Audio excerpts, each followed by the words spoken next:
सोचिए, दुनिया की जितनी भी बड़ी कंपनियां हैं जिनकी हम सब तारीफ करते हैं, चाहे वो कोई छोटी दुकान हो या कोई बहुत बड़ी टेक कंपनी, सबकी शुरुआत एक ही चीज से हुई थी, एक आइडिया।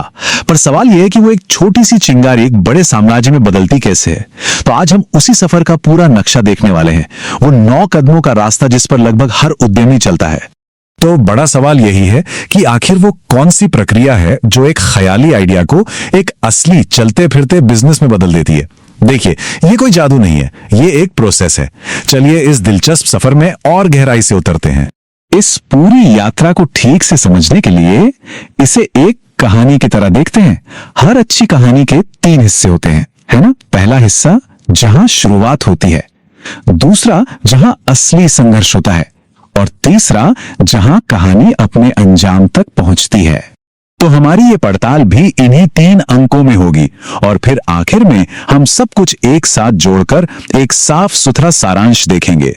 चलिए शुरू से शुरू करते हैं, जहां एक आइडिया जन्म लेता है। पहला अंक पूरी तरह से जोश और नींव रखने के बारे में है। ये वो जादुई दौर है जब कोई शानदार आइडिया एक ठोस असल प्लान का रूप लेना शुरू करता है। ये पहला अंक 3 जरूरी पड़ावों में बटा हुआ है। पहला है खोज, जहां मौके की पहचान होती है। दूसरा है मॉडलिंग, जहां एक्शन प्लान बनता है। और तीसरा स्टार्टअप यानी लॉन्च का पल। यहीं से सारा खेल शुरू होता है। पहली चिंगारी, ये वो पल है जब एक उद्यमी को कोई ऐसी समस्या दिखती है जिसे हल करना जरूरी है, या बाजार में कोई ऐसी जरूरत महसूस होती है जो पूरी नहीं हो रही। यही है असली स्टार्टिंग पॉइंट। अच्छा, एक बार आइडिया आ गया तो अगला कदम उसे एक ढांचा देना है। ये जो मॉडलिंग का स्टेज है, ये उसी कच्चे आइडिया को एक पक्की काम करने लायक योजना में बदलने के बारे में है। मतलब ये बिजनेस का ब्लूप्रिंट बनाने जैसा है। और अब आता है सच का सामना करने का पल, स्टार्टअप। यहीं पे सारे प्लान्स और स्ट्रैटेजीज असलियत में बदलते हैं। कंपनी ऑफिशियली अपने दरवाजे खोलती है और काम करना शुरू कर देती है। चलिए अब दूसरे अंक पर चलते हैं, और यहां माहौल थोड़ा गंभीर हो जाता है। ये एक चुनौतीपूर्ण करो या मरो वाला दौर है, जहां बिजनेस को अपने वजूद के लिए लड़ना पड़ता है। अगले 3 चरण उन मुश्किल शुरुआती सालों से निकलने के बारे में है। ये एक तरह की तरक्की है। पहले सिर्फ जिंदा रहना, फिर अपनी एक पहचान बनाना, और आखिरकार कामयाबी हासिल करना। इस स्टेज पर दाव बहुत ऊंचे होते हैं, और आंकड़े भी यही बताते हैं। जैसा कि इस कोट से पता चलता है, ज्यादातर नई कंपनियां इस स्टेज को पार ही नहीं कर पाती।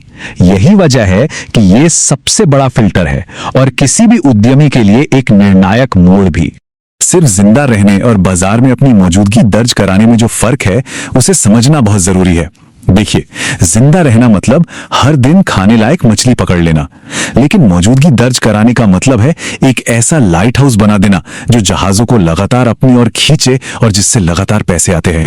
स्टेज 6 यानी सफलता एक बहुत बड़े दौराहे पर लाकर खड़ा कर देता है।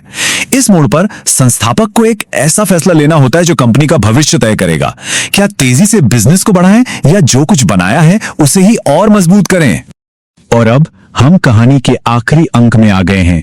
ये बिजनेस का वो दौर है जब वो परिपक्व हो जाता है। यहां फोकस लंबी अवधि की रणनीति और संस्थापक की अपनी व्यक्तिगत यात्रा पर होता है। आखिरी 3 चरण हैं। अनुकूलन यानी बदलते वक्त के साथ प्रासंगिक बने रहना, स्वतंत्रता यानी बाजार पर अपनी पकड़ मजबूत करना, और आखिर में निकास, जो कंपनी से संस्थापक के बाहर निकलने की रणनीति है। ये जो तरक्की है, ये पूरी कहानी को बड़े सुंदर ढंग से बताती है।